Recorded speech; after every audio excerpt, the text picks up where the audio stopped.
আসসালামু আলাইকুম ওয়া রাহমাতুল্লাহি ওয়া বারাকাতুহু। আজকের হাদিসটি খুব গুরুত্বপূর্ণ হাদিস। হযরত যায়েদ বিন আকরাম রাদিয়াল্লাহু তাআলা আনহু থেকে বর্ণিত, রাসূলুল্লাহ সাল্লাল্লাহু আলাইহি ওয়াসাল্লাম বলেন, যে ব্যক্তি ইখলাসের সঙ্গে লা ইলাহা ইল্লাল্লাহ বলে সে জান্নাতে প্রবেশ করবে। উপস্থিত সবাই জিজ্ঞাসা করলো, ইয়া রাসূলুল্লাহ, ইয়া হাবিবাল্লাহ সাল্লাল্লাহু আলাইহি ওয়াসাল্লাম, ইখলাসের অর্থ কি?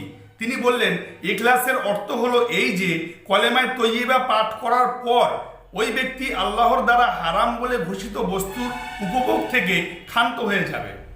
মুসনাদে আহমদে রেফাআজ এর বর্ণনা অনুযায়ী লিপিবদ্ধ হয়েছে।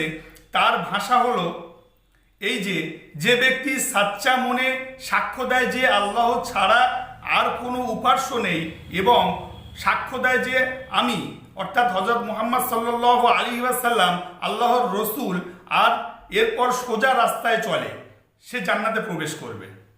আমার চ্যানেলটিকে সাবস্ক্রাইব করে আমার সঙ্গে থাকুন। আশা করি আরও সুন্দর সুন্দর ইসলামিক ভিডিও আপনাদের উপহার দেব ইনশাআল্লাহ।